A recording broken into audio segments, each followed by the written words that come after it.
Assalamualaikum warahmatullahi wabarakatuh. Selamat siang dan salam sejahtera bagi kita semua. Kawan pajak, gimana nih kabarnya? Semoga selalu dalam keadaan sehat ya. Selamat datang kawan pajak dalam acara Dejapu On Air.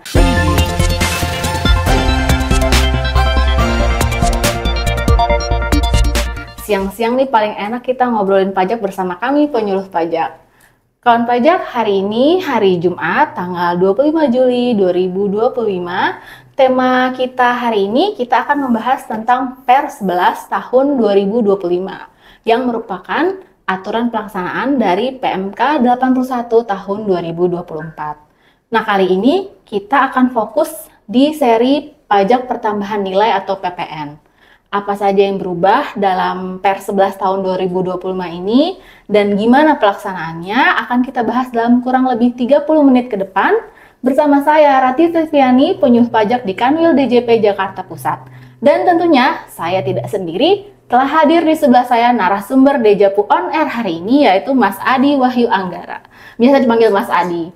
Beliau merupakan penyuluh pajak di Kanwil DJP Jakarta Pusat. Selamat siang Mas Adi, gimana kabarnya hari ini? Selamat siang Mbak Rati, selamat siang juga kawan pajak semua. Alhamdulillah nih dalam keadaan baik. Semoga kawan pajak juga baik-baik saja ya. Alhamdulillah, berarti kita siap nih ya Mas Adi akan memulai DJP On Air membahas Per 11 tahun 2025 klaster PPN ya. Siap. Oke, untuk memulai pembahasan pertama ini, kita akan mulai dengan latar belakangnya dulu ya Mas Adi ya. Ini kira-kira apa tujuan diterbitkannya Per 11 ini, terutama yang berkaitan dengan PPN ya, karena hari ini kita akan fokus di klaster PPN aja. Oke Mbak Ratih sama kawan pajak sekalian, jadi kita tuh kan bicara Per 11 tahun 2025 nih. Iya. Nah, Per itu tuh mengatur ketentuan tentang laporan PPH, PPN, PPNPM, dan biaya materai. Jadi ruang lingkupnya tuh sekitar di situ gitu. Nah, karena fokus kita di PPN, nah PPN itu kan nggak lepas sama namanya faktur pajak tuh Mbak. Betul. Nah, faktur pajak itu sebenarnya sudah diatur di PMK 81 tahun 2024. Nah, itu kan jadi mulai 1 Januari 2025 semua pembuatan faktur pajak itu kan dilakukan di Kortex. Sedangkan yang dulu kan faktur pajak itu banyak aplikasinya kan, ada yang dari e-faktur desktop, kemudian Innova, web e-faktur, kemudian ada e-faktur VIT, itu untuk yang pedagang retail, seperti itu. Kemudian kan dulu juga diatur di Perdirjen nomor 3 tahun 2022, kemudian diganti di Perdirjen 11 tahun 2022 tentang e-faktur juga. Kemudian ada Per 17 tahun 2009 tentang faktur pajak pedagang eceran. Nah, setelah adanya Kortex itu ternyata peraturan tersebut belum mencakup semuanya gitu. Jadi di sinilah di Per 11 itu akhirnya semua peraturan di situ untuk membahas atau mengatur yang pembuatan faktur pajak di Kortex. Oke. Jadi kalau boleh saya ulangi, ini jadi tadi seperti yang Mas Adi bilang, untuk pelaksanaan hak dan pemenuhan kewajiban perpajakan termasuk pembuatan faktur pajak ini sudah dimulai sejak 1 Januari 2025 kemarin dengan menggunakan Kortex ya Mas Adi ya. Ini karena kemarin yang sebelumnya yang Per 3 dan diperbaharui Per 11 tahun 2022 itu belum bisa menampung implementasi Kortex itu sendiri dalam saat membuat faktur pajak gitu ya. Dan juga ini tadi untuk memberikan kepastian hukum, kemudahan administrasi, meningkatkan pelayanan, ini semua dilakukan dengan sesuai dengan implementasi Kortex ya. Betul. Maka dari itu ada Per 11 2025 ini. Jadi harapannya Per ini menjadi petunjuk bagi kawan pajak yang masih bingung bagaimana sih pelaksanaannya mulai dari Per 03 sampai dengan ada PMK 81 ini ternyata banyak sekali perubahannya. Nah, untuk lebih jelasnya gimana pelaksanaannya dengan Per 11 2025 ini Mas Adi?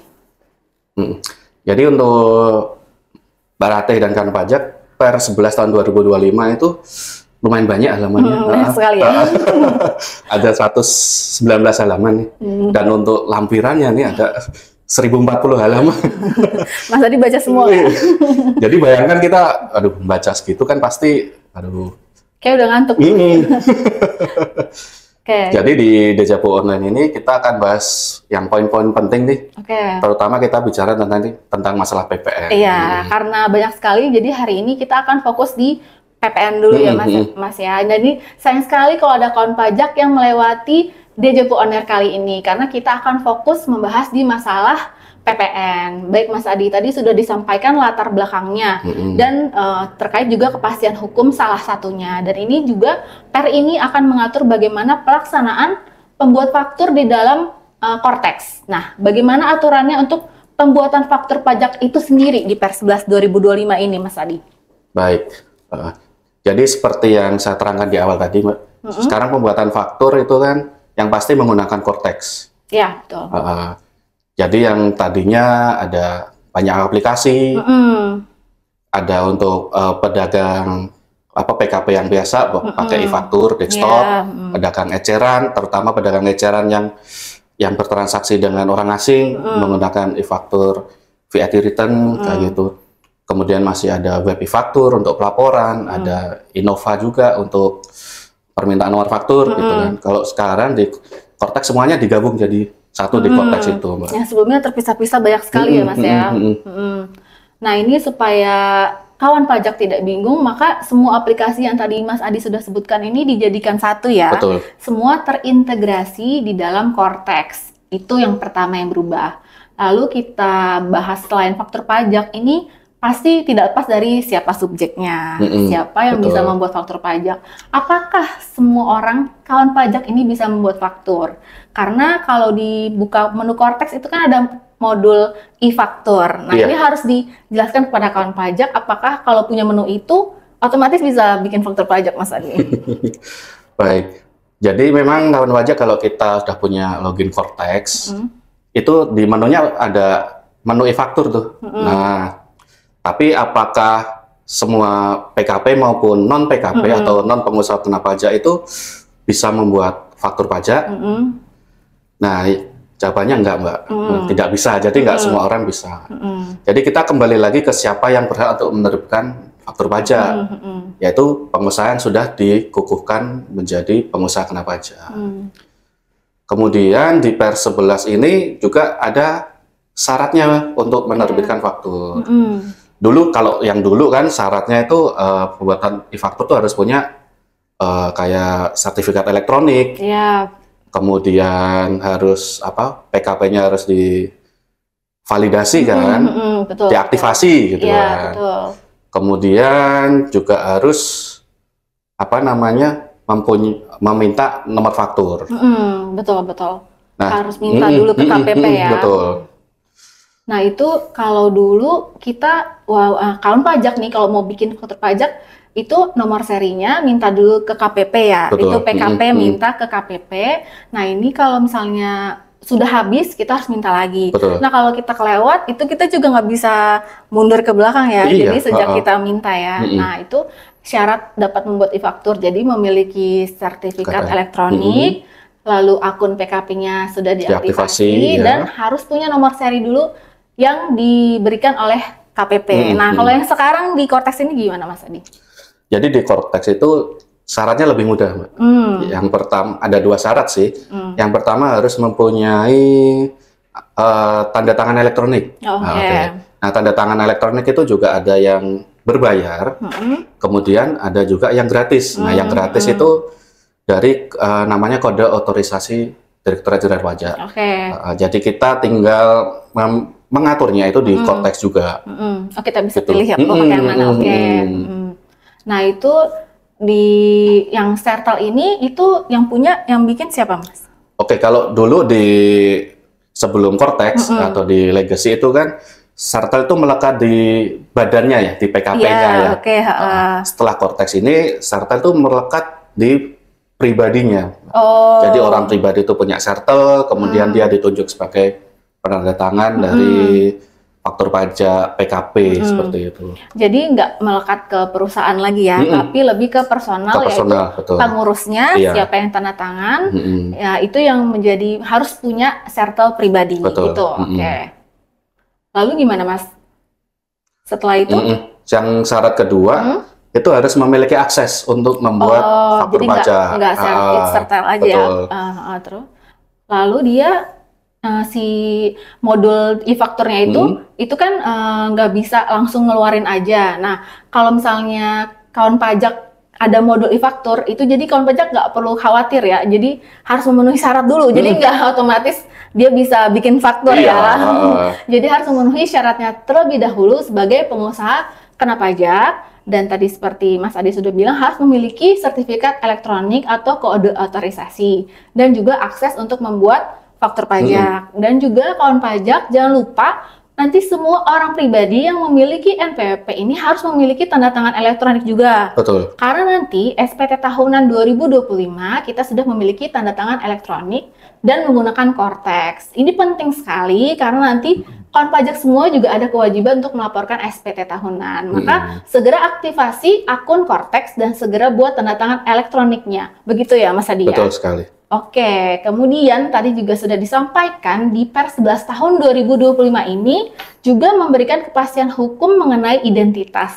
Saat pembuatan e-fakturnya ini apa saja yang berubah untuk identitas, terutama mengenai alamat? Kan sering sekali ya pertanyaan dari kawan pajak, gimana sih alamat tempat kegiatan usahanya gitu? Gimana Mas Adi? Baik, jadi cetakan e-faktur di Cortex itu agak sedikit berbeda sekarang ya. Jadi kalau dulu kan alamat penjual, kemudian identitas penjual di atas, kemudian identitas pembeli di bawah ada alamatnya juga. Kalau sekarang itu ada kolom kecil di atas itu ada kolom tambahan, isinya juga nama penjual, kemudian alamat penjual. Nah, di kolom sebelah kiri itu ada tempat kegiatan usahanya, misalnya saya kegiatannya misalnya di Gambir, Jakarta Pusat. Kemudian yang jual itu ada di misalnya ada di Jatinegara. Nah, itu bisa kita rubah alamat yang di atas itu menjadi ke Jatinegara. Itu kalau yang apa namanya pilihan. Jadi wajib pajak bisa memilih alamatnya di mana. Namun juga ada yang mandatori, yaitu yang wajib ya. Jadi misalnya pembelinya itu di kawasan tertentu. Nah, itu di situ juga harus disesuaikan. Jadi kita harus memilih NITKU-nya atau nomor TKU ya. Jadi tempat kegiatan usaha. Jadi di dalam Pers 11 tahun 2025 pencantuman alamat TKU tadi sifatnya ada yang seperti saya bilang tadi, ada yang mandatori, ada yang opsional. Gitu. Jadi kemudian untuk yang PKP, kawan pajak yang PKP yang melakukan penjualan ke orang asing. Nah, orang asing itu kan biasanya ada fasilitas VAT return. Nah, itu juga untuk alamat dari penjualnya itu harus disesuaikan di mana transaksi itu dilakukan, sehingga orang asing tersebut bisa mendapat haknya saat dia mengajukan VAT return. Bisa ada lebih contohnya untuk kawan pajak tadi? Jadi misalnya PTJB, nah PTJB itu PKP melakukan penyerahan BKP atau barang kena pajak. Nah, PTJB itu berkedudukan di Senayan. Nah, PTJB juga punya kegiatan usaha. Nah, salah satunya tuh di Bekasi. Gitu. Kemudian tempat kegiatan usaha tersebut melakukan penyerahan BKP kepada pemilik BKP. Nah, atas penyerahan BKP yang dilakukan PTJB tadi melalui tempat kedudukan dan atau tempat kegiatan usaha tersebut. Nah, PTJB kan wajib membuat faktur pajak tuh Mbak ya, dengan mencantumkan identitas penjual. Nah, untuk syarat-syarat kelengkapan faktur ini ada di pasal 33 di Pers 11. Nah, itu minimal harus ada nama dari penjual, nama NPWP penjual, kemudian alamat tempat kedudukan penjual. Nah, dalam hal PTJB, CB ini melakukan penyerahan BKP melalui tempat kegiatan usaha yang berlokasi di Bekasi, maka dia mencantumkan identitas penjual PTJB tadi dapat memilih untuk yang ada di Bekasi. Jadi dia bisa memilih tetap yang ada di Senayan atau bisa memilih yang ada di Bekasi. Kalau itu tadi yang opsional. Nah, kalau yang mandatori atau yang wajib, ini ada misalnya PTCA. Dia toko retail nih Mbak. Dia misalnya alamatnya yang pertama di Jakarta, tapi dia ada juga usaha misalnya di Bali gitu kan. Di Bali kan banyak turis tuh. Iya, betul. Kemudian ada turis asing yang misalnya beli di dia. Turis asing tadi menyertakan paspor luar negerinya. Nanti kan direkam tuh nomor paspornya. Nah, kemudian saat PTCA itu membuat faktur pajak, dia harus mencantumkan. Jadi nggak bisa milih nih Mbak. Dia harus mencantumkan, wajib mencantumkan alamatnya yang ada di Bali. Jadi dia harus milih NITKU-nya itu yang ada di Bali. Jadi nanti yang ada kotak di atas, kanan atas itu akan mencantumkan alamat yang ada di Bali gitu. Itu wajib. Itu kan untuk contohnya untuk yang penjual ya Mas ya. Kalau yang pembeli ini beda lagi ya Mas ya? Iya, benar sekali. Jadi di sini di pembeli juga diberikan opsi sebetulnya ya. Ketika misalnya penyerahan terkait barang kena pajak atau jasa kena pajak yang dapat fasilitas, ya kan fasilitas dan diserahkan ke kawasan tertentu, maka sesuai Per 3 tahun 2022 dan Per 11 tahun 2022 dan juga diatur lagi di Per 11 tahun 2025, alamat pembeli itu wajib diisi dengan NITKU yang menerima barang kena pajak atau jasa kena pajak tadi. Pengantarannya juga sama, sifatnya wajib kalau barang itu diserahkan di kawasan tertentu dan memperoleh fasilitas PPN yang tidak dipungut tadi. Nah, mungkin untuk lebih jelasnya saya kasih contoh aja. Ya, boleh Mas Adi. Nah, jadi bulan Oktober 2025 ini PTD dia PKP nih, dia menyerahkan barang kena pajak. Nah, kepada PTG. Nah, PTG itu alamatnya sebenarnya di Pancoran, alamat terdaftar di Pancoran. Nah, PTG terdaftar di Gambir. Kemudian PTG itu mempunyai kegiatan usaha berada di kawasan berikat. Nah, atas penyerahan kan di kawasan berikat itu ada fasilitas ya Mbak ya. Betul. Nah, di kawasan berikat itu ada fasilitas namanya PPN tidak dipungut kan pajak ya. Dia beralamat di Semarang. Nah, di Semarang itu ada NITKU-nya sendiri. Jadi saat membuat faktur pajak, penjual itu harus memilih alamat dari pembelinya itu sesuai dengan barang itu diserahkan, yaitu yang ada di Semarang, yang mendapat fasilitas tadi. Lalu itu yang di kawasan ya berarti ya? Yang mendapat fasilitas PPN tidak dipungut. Betul. Itu berarti itu tentang alamat yang pembeli ya Mas ya? Jadi alamat tempat kegiatan usaha seperti yang tadi sudah Mas dijelaskan itu ada yang mandatory atau opsional ya. Pengisian alamat tempat kegiatan usaha yang digunakan oleh PKP penjual untuk menyerahkan BKP atau pembeli untuk menerima BKP. Jadi sebelumnya hanya mandatory untuk pembeli yang di kawasan tertentu ya. Baik Mas Adi. Jadi kalau memenuhi dua syarat di kawasan tertentu dan mendapatkan fasilitas PPN tidak dipungut, ini maka harus menggunakan alamat NITKU. Tapi kalau salah satu tidak terpenuhi, maka sifatnya opsional. Kemudian kalau kita membahas tentang faktur pajak nih, kan tidak akan lepas dari yang namanya kode transaksi ya di faktur itu sendiri.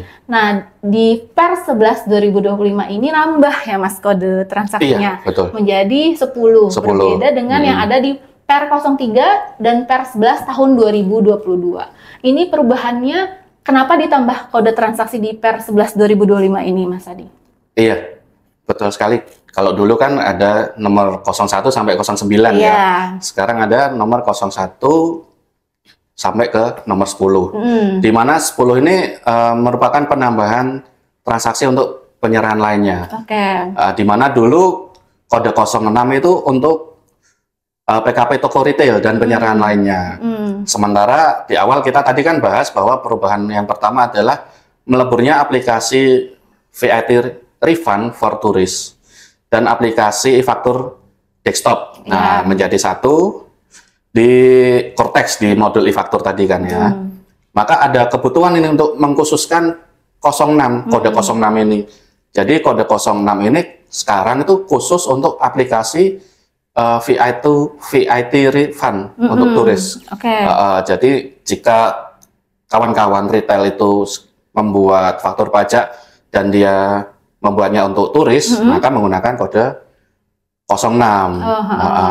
Kemudian karena 06 itu hanya untuk VIT refund, maka ditambahlah yang 10 untuk penyerahan lainnya. Jadi kalau teman-teman pajak melihat di lampiran di pers 11 ini kan ada hierarki kedudukan faktur tuh Mbak. Iya. Yang dulu antara 04, 05, 09 itu setara. Nah, kan sekarang timbul kebingungan nih. Bagaimana kalau ada penjualan aktiva yang semula tidak diperjualbelikan dengan kode 09, sementara menggunakan besaran tertentu atau nilai lain. Kalau besaran tertentu kan 05, nilai lain 04. Nah, di dalam pers 11 ini, ketika ada kode 09 atas transaksi kode 05 dan 04, maka yang di atasnya adalah 09. Jadi ketika ada penjualan aktiva yang semula tidak untuk diperjualbelikan, kemudian menggunakan besaran tertentu atau nilai lain, maka kodenya yang digunakan 09. Jadi seperti yang tadi Mas Adi jelaskan, ini penambahan kode transaksi yang nomor 10 ini untuk penyerahan lainnya PPN atau PPN dan PPNBM dipungut oleh PKP yang melakukan penyerahan BKP yang sebelumnya kodenya adalah 06 gitu ya. Jadi kawan pajak tidak usah bingung lagi mau pakai kode transaksi yang mana, karena sudah jelas diberikan kepastian hukumnya di pers 11 ini. Lalu terkadang kawan pajak mungkin ada yang membuat faktur pajak ini ada kesalahan dan faktur pajak ada yang diganti. Ini kita tuh bisa ceknya dari mana ya Mas Adi ya terkait faktur pajak pengganti ini? Baik, kalau dulu Mbak Rate kan kode status faktur itu penggantinya sebelumnya tuh cuma 1 digit ya? Iya. Misalnya kode kan, kalau dulu kode transaksi misalnya 01, kemudian diikuti kode pengganti. Jadi kalau dulu mau penggantinya berapa kali itu tetap kodenya 1. Kalau yang di Cortex itu ada penambahan digit, jadi untuk pengganti menjadi 2 digit. Jadi untuk faktur pajak normal itu 00. Kemudian untuk faktur pajak pengganti itu, pengganti pertama itu 01. Kalau penggantian berikutnya 02. Jadi kawan pajak tahu nih, faktur pajak ini udah diganti berapa kali. Jadi terbaca ya. Kalau dulu karena harus 01 saja, kita 01 bisa terus mau diganti 100 kali. Iya, 100. Oke, jadi sekarang lebih terbaca ya, lebih terlacak. Nah, sebelumnya tadi kita sudah bahas untuk permintaan nomor seri nih. Itu tuh sudah tidak ada lagi ya, Mas Adi ya. Nah, di pers 11 ini apakah juga pemberian nomor serinya itu diatur di Cortex ini? Jadi untuk permintaan nomor faktur seri tidak lagi dilakukan di Cortex. Iya. Tapi Cortex akan memberikan otomatis nomor serinya saat kawan pajak mengupload faktur pajak.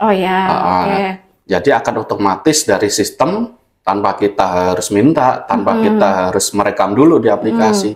Jadi sudah otomatis melalui di-generate oleh sistem. Oke. Itu yang perbedaannya sekarang semua otomasi ya, otomatis. Jadi ketentuan peralihannya di pers 11 ini diberikan secara otomatis oleh sistem pada saat e-faktur dibuat atau di-upload ya ke DJP dan memperoleh persetujuan dari DJP. Sebelumnya PKP harus permintaan dulu ya. Permintaan dulu. Oke, jadi nomor pajaknya juga tidak selalu urut ya, karena kan kalau yang aplikasi lama kelihatan ya nomornya berurutan. Nah, ini kita semua otomasi dari sistem. Dan juga kalau nomor seri habis tidak ada perlu minta-minta nomor seri. Takutnya kalau dulu kan masalahnya kita jarang tuh kan ngecek nomor seri faktur. Gitu kita mau ngerekam ternyata habis. Nah, itu kan tanggalnya bisa juga geser kan, karena itu masalahnya. Maka dari itu sekarang kita berikan secara otomatis. Setelah kita tahu nomornya otomatis, ini juga ada masalah upload ya, yang ramai dibicarakan sejak awal Januari ini. Waktu aplikasi Cortex ini mengalami perubahan. Ini sebenarnya awal-awalnya ini ada relaksasi, tapi belum ada aturannya. Nah, sejak pers 11 ini soal masalah upload ini gimana Mas Adi? Benar, jika dulu di awal-awal ya di bulan Januari Misalnya waktu itu kawan pajak mengunggah atau mengupload faktur pajak tanggal 20, Iya. ternyata dulu bisa, gitu Iya. kan. Kita juga kaget kok bisa, Oh, gitu. coba-coba ya. Jadi awalnya kan kalau di legacy yang aplikasi sebelum Cortex itu kan Iya. tanggal 15. Nah ini kok waktu Cortex tiba-tiba berubah menjadi tanggal 20. Nah kan banyak kawan pajak yang masih bisa. bertanya-tanya ini sah atau enggak ini kalau kita unggah lebih dari tanggal 15. Nah di per 11 tahun 2025 ini yang memang baru terbit, baru ya 22 Mei ini. Sementara sebetulnya kalau kawan pajak coba batas waktu unggah itu sudah diterapkan sejak awal penerapan Cortex. Iya. Cuma emang peraturannya baru terbit sekarang ini. Jadi mulai era Cortex ini batas waktu unggah pajaknya paling lambat tanggal 20. Udah lebih jelas ya karena ada per ini ya. Maksudnya ini kan yang ditunggu-tunggu ya karena nggak ada peraturannya yang menjelaskan kalau ini benar tanggal 20 gitu. Nah, jadi kawan pajak benar tanggal uploadnya ini tanggal 20 ya kawan pajak, tanggal 20 bulan berikutnya. Misalnya ini sekarang masa Juli ya, berarti tanggal 20 Agustus di 20 Agustus. Nah, ini betul. Tidak ada batasan. Jadi kalau tanggal merah pun tetap tanggal 20 ya. Karena ini tanggal upload bukan tanggal lapor ya. Oke, kawan pajak ini sayang sekali waktu kita sudah habis. Jangan lupa ikuti terus Dejapu on Air berikutnya. Karena dengan ini harapannya kita bisa sama-sama belajar dan sama-sama menemukan semangat untuk bisa menjadi wajib pajak yang patuh. Cukup sekian Dejapu on Air kita kali ini. Kita bertemu di Dejapu on Air berikutnya. Sampai jumpa kawan pajak. Pajak tumbuh, Indonesia tangguh. Saya Rati Silviani. Dan saya Adi Vayu Anggara. Kami pamit. Wassalamualaikum warahmatullahi wabarakatuh.